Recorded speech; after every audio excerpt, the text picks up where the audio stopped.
Hey citizens, welcome back to Nail Block. Nail block. Alright y'all, so based off the title, I'm going to be showing y'all my baby, and today's video is going to be all about Mo. Okay, so in this video I'm going to be talking about my experience buying a gecko and what you, like literally everything you need to get a gecko, like all the preparations you need to make, like literally everything you need to buy a gecko, and like all the facts that you need to know about geckos. I've only been a gecko mom for 8 months. You know, I don't have that much experience. I would suggest, what I did was I looked on a YouTube channel called Leopard Gecko, and that lady had like everything in the world that I needed and a few other resources, but mainly she was my main resource. Okay, so before I take him out, I want to show y'all his crib, because that's going to be my first thing that I talk about after I tell y'all my experience. This is Mo's enclosure. It's a tank. I call his tank his crib because it's where he lives. He's like my baby. So yeah, this is it. It's really big. It's literally the length of my leg, and I'm 5'5". So yeah, Mo's right there.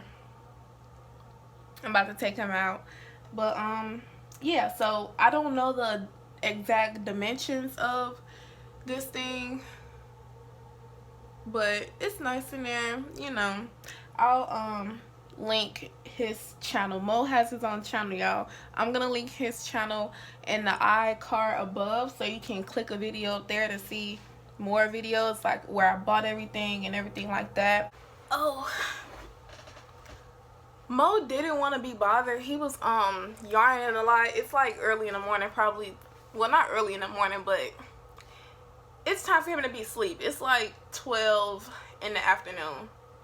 We'll see. I left the doors open on his crib, so if I see him climbing up, then I'll get him, but he don't seem like he want to be bothered for real. I was handling him, but he you know, he's tired. He's moving all slow, like he don't want to come out. So this video is not going to be featuring Mo. Sadly, I wanted him to be in it and I wanted to handle him while, you know, we were recording, but he doesn't want to. What can you do? September 24th, I got Mo. I started doing my research about it. Like I said, I was looking at Leopard Gecko here on YouTube, her channel. I was looking at other channels, none in particular. Listen, Brian, whatever that dude name is, Bojack, whatever. That man is a breeder. He is not a leopard gecko care. Okay, he knows the basic stuff that Petco know. He don't, you know, like take care of the. We're not gonna get into that man, but don't go to him as a resource to find solid, useful, real information. Do not. I don't know why it is, but there's a big misconception about leopard geckos and leopard gecko care, and people just don't know their info. So anyway, let's talk about my experience buying a gecko. I was doing my research. Like I said, I knew, based off of what I knew I did not want to buy a leopard gecko from a pet store, because pet stores is not a place you want to buy a leopard gecko unless you're rescuing a leopard gecko. Yeah, I knew I wanted to buy it from a breeder. I had to make sure the breeder was, you know, a good breeder. It's a lot of breeders on YouTube. I'm trying to think, is that how I found Mo's breeder? I don't think so. So I found Tiki Geckos. I looked at, and then like once you find a breeder that has reasonable prices for you, they have the morph that you want. Mo is a snow leopard gecko. So once you find a breeder that has the morph you want, the price, and they are good breeders, then you know you want to go back to YouTube and start looking at unboxing videos and reviews about that particular breeder. I got Mo from Tiki Geckos. It's a man named Dave. I think it's another man too, but I was talking to Dave, and I think Dave is like the real owner. I don't know. I want to say Mo was I should have the receipt somewhere, but I'm not gonna get it right now. So that's how much I paid for him, and then you get to pick like your age, the age you want your gecko to be. I wanted Mo as young as I could get him. So I forgot what it said, like hatchling or juvenile. One of them. Mo was probably 2-3 weeks old when I got him. Yeah, that sounds about right. Or maybe he was a month at most. I doubt it. Yeah, I emailed David from Tiki Geckos. I emailed him first, like, hi, you know, I was all cornball, like, I'm so excited, I'm gonna name him Mo, and I want him to be super young. Then I was asking him questions like, how long, like how old will they be when I get them, if I got the, I forgot if it was hatchling or juvenile, like how old is that? And he was telling me woo woo, nice guy, but he was kind of like, okay, like you need to calm down, okay, because we're not even gonna ship him to you unless the temperature is correct in both, you know, knowing that he's gonna survive, basically survive the trip. Tiki Geckos is located in Florida, and I live in Alabama, so you know it's hot down here. It's hot. You know, we have to schedule shipping around a time where it was kind of cool. Well, not like too cool, but less than 80 degrees. You know, so Mo wouldn't like overheat and die in his shipping box or whatever. So now I want to talk about what you're gonna need. Yeah, so it's so important. Like, you cannot just go to a pet store and take a pet store pamphlet and or look on Google, like just Google, and think that they're gonna lead you in the right direction. That is not true. You have to do a lot of research because there's such a huge like misunderstanding about geckos. Like, it's so huge, and it's so important that you really like invest a lot of time. I think it took me like, I started looking into geckos maybe June, and I didn't get him till September. Not just enough money to, you know, buy him, but enough money to keep him, you know, enough money to buy everything he needed. You know, Mo has, I showed y'all that he has a lot of stuff in there, like, you know, it's so much you need: thermometers, thermostats, hygrometers, and substrate, heating mats, like stuff for them to keep them entertained, you know, crickets, tongs, supplements, all that. Like, it's a lot. It's really not a lot, but I wanted Mo to be spoiled. You know, I wanted him to live his absolute best life, so it was a lot for me. Anyway, so now I'm done chatting about that. I'm gonna get into the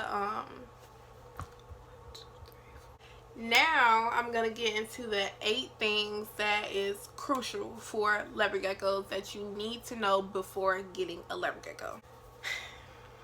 So 1, you cannot house 2 males together. Leopard geckos are territorial animals, okay? Very, very, very territorial. They might be okay when they're younger, but as they get older, they're gonna get, you know, they're gonna grow up and get territorial. Males will kill each other. Even females might kill each other, or one might bully the other. If you house a female and a male, they're gonna make babies nonstop, and the female's gonna be under a lot of stress. Now, when I got Mo, he was, like I said, he was like literally this big, if this. He was like, maybe he was not even this big. He was maybe like that. He was like this big when I first got him. I knew a 10-gallon tank would be perfect for him. Let me show y'all. Why am I not showing y'all?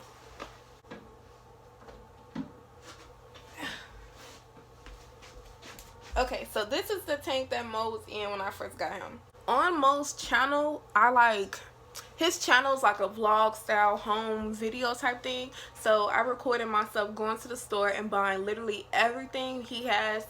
I recorded it and I listed pricings and everything, like everything. And on my channel I also recorded me getting him and like the first day or so, his first feeding, I think. And I think a 10-gallon, to me a 10-gallon isn't even bare minimum for one gecko.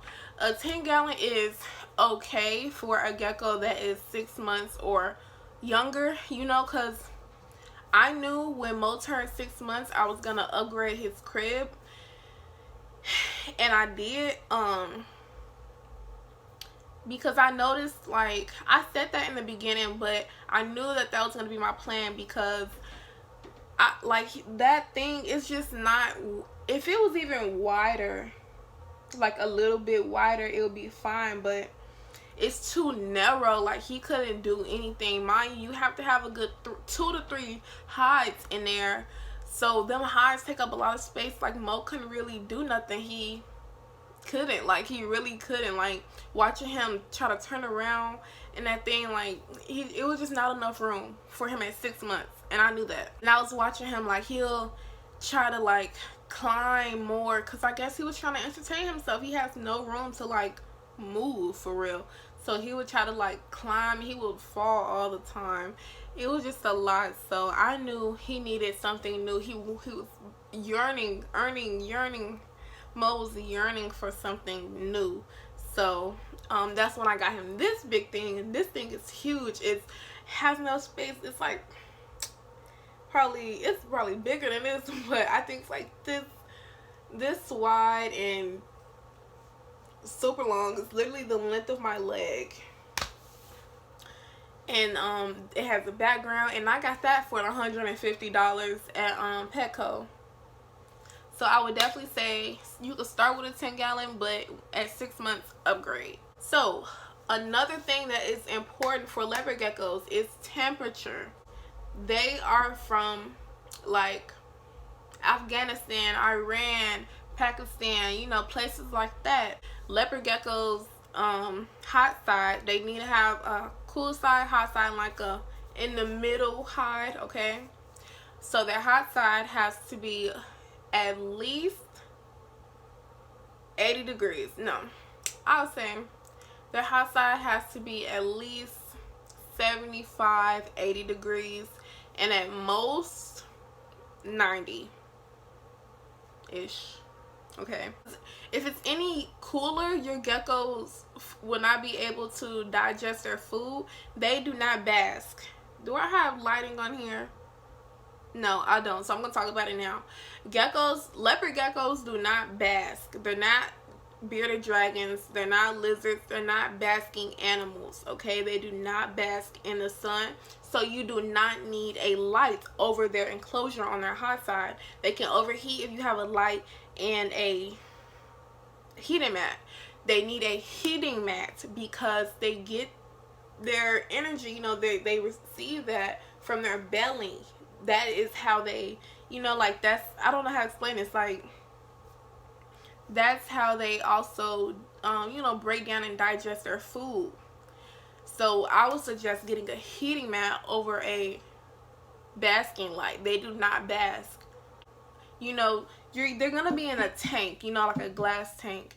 Mo, I don't want Mo to like burn himself, and it's important to have a substrate regardless.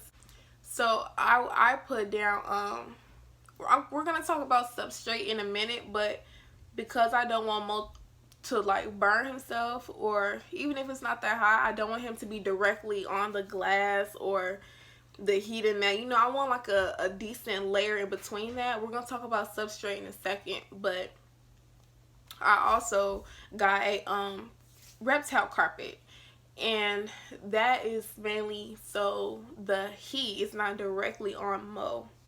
And on Mo's cool side, humidity is important. You want at least, first of all, geckos don't really like humidity unless they're shedding. So you may not even know when your gecko is shedding because it happens so fast, and they eat their own shed because it contains calcium.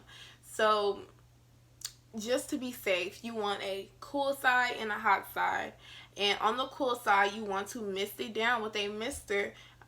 Check out Mo's channel. I talked about all of that stuff, like his mister and everything like that. And how much it was. And I also have a digital hygrometer on his cool side. So once I mix it down, I see what the humidity level is. I should probably have two, one on each side, but I'm not tripping about the hot side. It really be this side. I want to see, you know, like where is he at. His humidity right now is at 55%.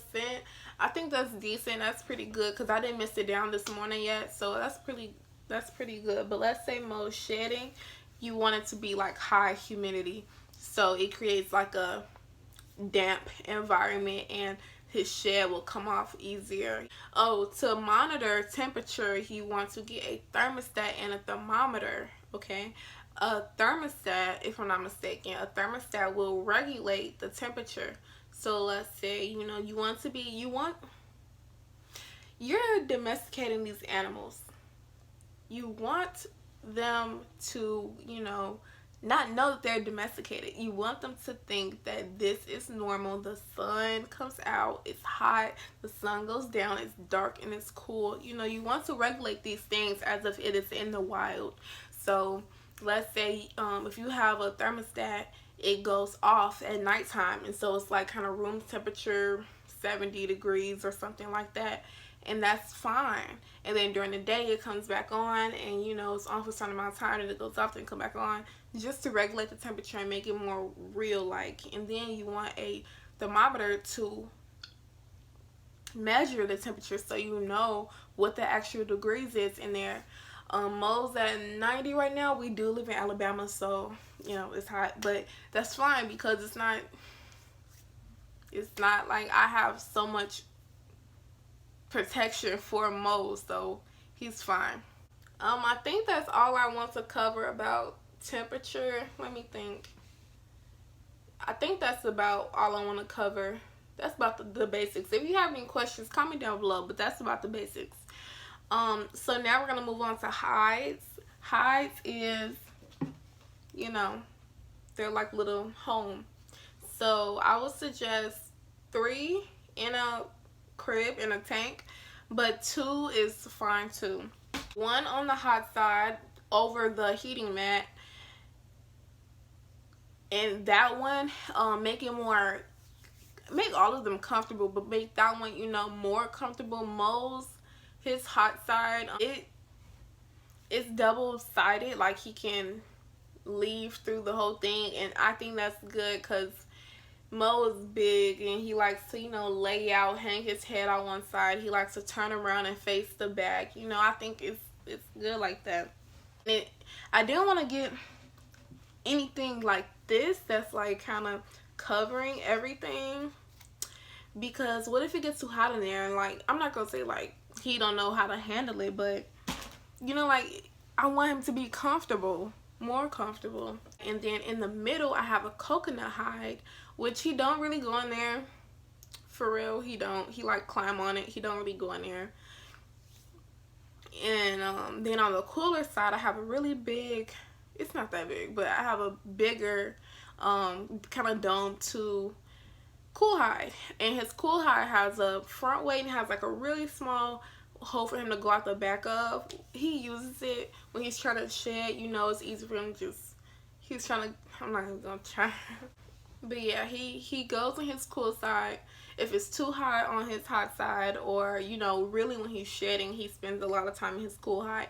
And you know, it's their instinct. They know that when they're shedding or something, they need to get into a humid environment. So I always try to mist down his crib every day, or I look at Mo probably like 50,000 times a day.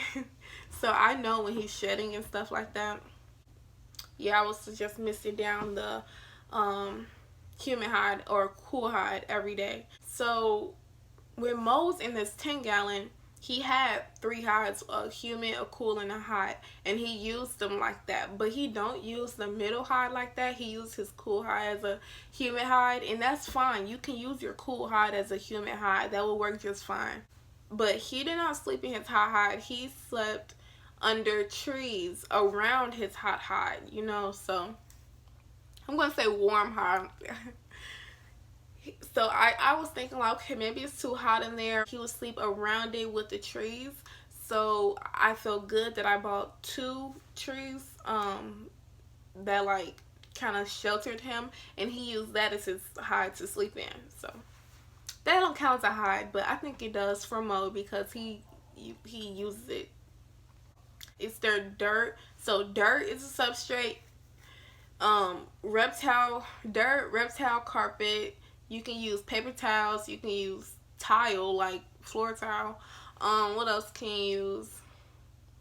And you can use sand mats, not real sand, but sand mats. This is another big misunderstanding because people are ignorant and they think that Iraq and Iran and Afghanistan, they think all those places is just full of sand and geckos live in that. That is absolutely not true. I'm gonna put a picture here of what they actually, like where geckos are found, where leopard geckos are found living in Afghanistan and stuff. So don't go buying sand, calci sand, no type of sand or bark or wood chips, anything. Please don't buy nothing like that for your gecko. It's not the correct substrate. They're gonna hurt themselves and they could die. The best substrate you can use is dirt to me, and not dirt from outside. I use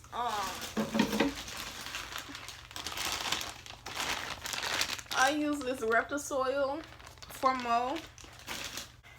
It's thinner on the warmer side and thicker on the cooler side. It's like a slope, you know, trying to give him something, you know, something entertaining, something to explore. And I used to use Eco Earth, and Eco Earth is really popular. I would suggest it, you know, but I would recommend this over Eco Earth, but a dirt substrate is better. So I knew, and that stuff will get like dry super quick, so I knew I didn't want to use that anymore. It was you know, it just, to me, it just looked like barky, you know, like it was, the pieces weren't like small enough. It wasn't like soil. It was like soil from around a tree or something. Like it was just too rough, too drying. It dried out really quick, and the pieces in there were too big, and the coconut fibers. So I knew when I moved his enclosure, that I was gonna try to find him something, you know, more fine, and that's what, it works so much better. I love this stuff, and it holds moisture better. So his humid side, it holds the moisture in there, so you know, when he's shedding, he can relax and get the shed off. And geckos like to dig, and it is a soft dirt. Mo can dig around and have a blast, so he really does like it. But also I also use Reptile Carpet. This is for a 10-gallon, but I cut it in half, so it only went on his warm side, because I didn't want, like I said, I didn't want him directly on the heating mat. And even though the dirt was right there, you know, he was gonna like digging around. I didn't want him to burn himself, so I put the Reptile Carpet and then like a little thin layer of soil, and then, you know, the heating mat was under, and that worked fine. I think that was perfect. I think Mo appreciated it. I think he liked it. Now in this crib, like I said, check out Mo's channel. I will link like videos up here, and I'll link some more at the end of the video. But this crib that he has, it is sand. It's a sand mat, and it's not real sand. It's just like rough. It's like a rough material, if you would. I'll show you all at the end of the video, but it's like a rougher material, and it's like a Reptile Carpet, but just like harder. And I put sand on top, not sand, I'm sorry, I put the Reptile soil on top of that, kind of, so it's not too rough, so he's comfortable. And yeah, Mo likes it, but it's kind of difficult when we're traveling because he hits his head, like from the car, you know, the turbulence in the car, he hits his head. I'll list the video up here also when that happened. Now we're gonna move on to diet. Leopard geckos are insectivores, so insects. I feed Mo mealworms and crickets. So let's talk about supplements. Mo takes 2 supplements. Leopard geckos have no choice. You have to give your gecko these supplements.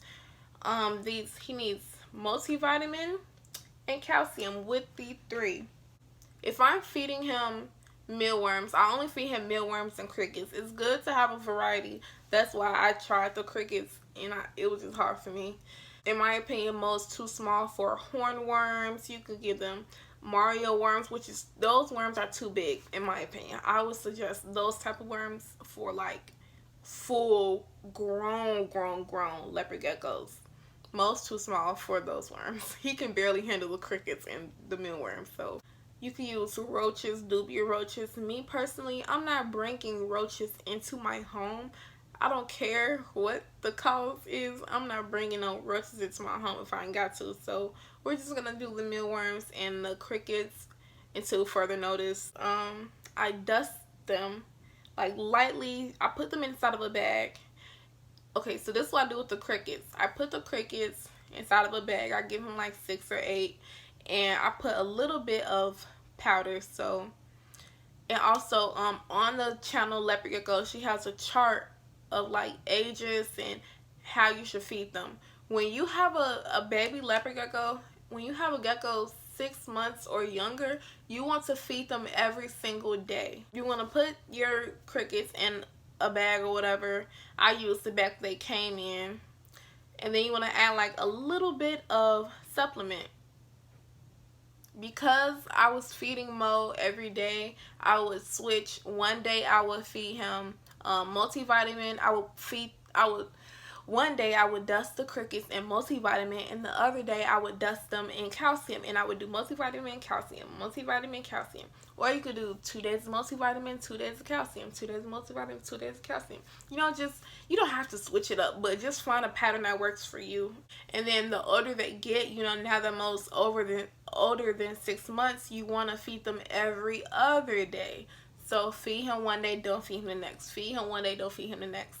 So when I do it like that, now that he's 6 months, I will feed him calcium for a week, and then the next week we'll feed him multivitamins, and then calcium, and then multivitamin. And so calcium is for their bones so they don't get metabolic bone disorder or disease.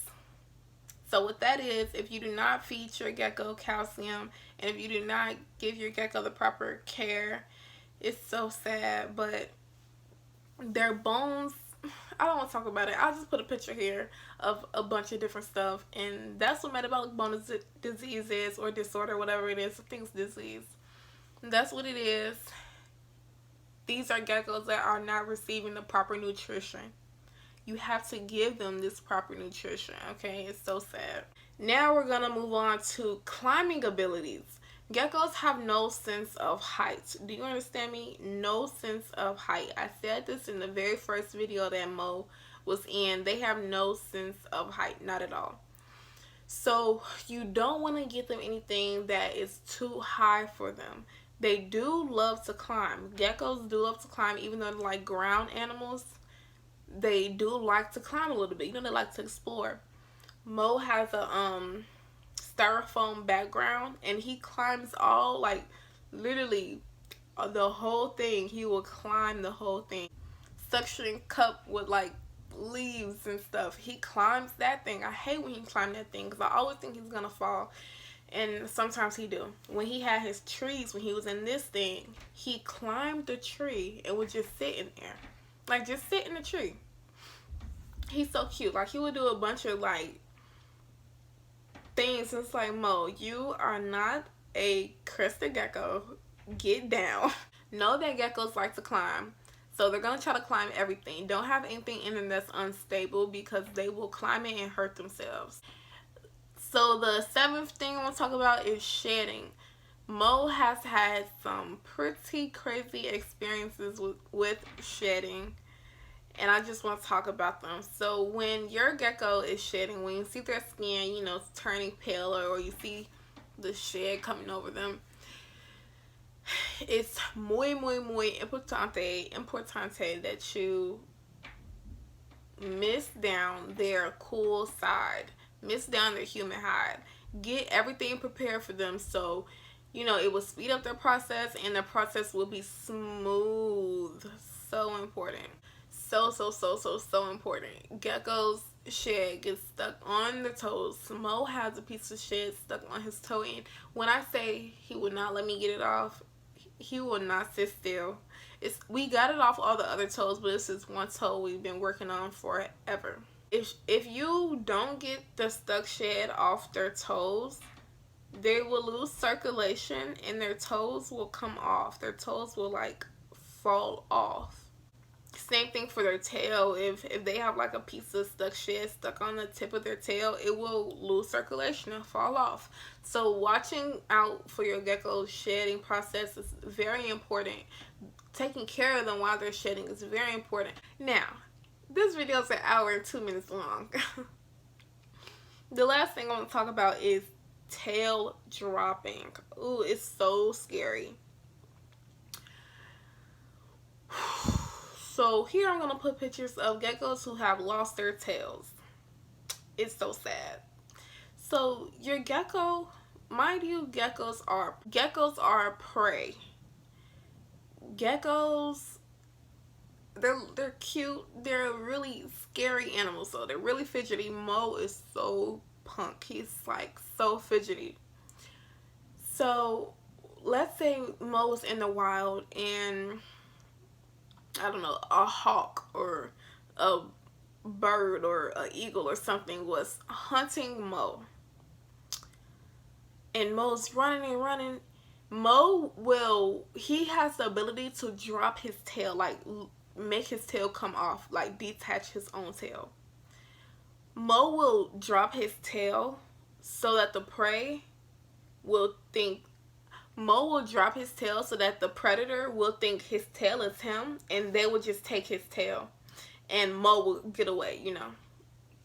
That's why they have that ability, so they can really escape from prey and kind of distract them or finesse them. And Mo's tail, because they get so big, because it stores their fat, is where they store their fat, okay? You can always tell a healthy gecko and a non-healthy gecko by their tail size. No, it's a you know, defense mechanism, really offense, but it's a defense mechanism. It's painful for them. It's painful, like you're taking off your freaking body part where you store your fat. It's painful for them, and the recovery process is hard. And you know, I don't know nothing about no tail dropping. I can't give you no advice on that. But I know my biggest fear with Mo is that he's gonna drop his tail. They can regrow their tail. It takes a long time, but they can regrow their tail. Their tail will not grow back the same. It will grow back like a ball. I'm gonna feel terrible if he's stressed and he feel like, you know, he has to drop his tail because he just don't know what else to do. So watch out for tail dropping. I don't know much about that, but I know I'd be so protective over Mo and so on him because I don't want his tail to fall. That's the end of the video. That was my experience with geckos. That was my experience buying a gecko, and that is like my experience with the top 8 things you need to know about geckos. So if this video was helpful, give it a thumbs up and comment down below. Let me know this video was helpful because I've been recording for 1 hour and 6 minutes, and good luck to me editing this, right? No, oh snap, another thing, pause. Another thing that's really important is getting a lid for your gecko because they are escape artists. And thank you. If you want to, you know, be a part of Mo's life, subscribe to his channel at Mo the Gecko. And I'm not gonna make a lot of videos about him on my channel, but this is important, so I needed a wider subscriber base to reach. Thank you guys. Bye.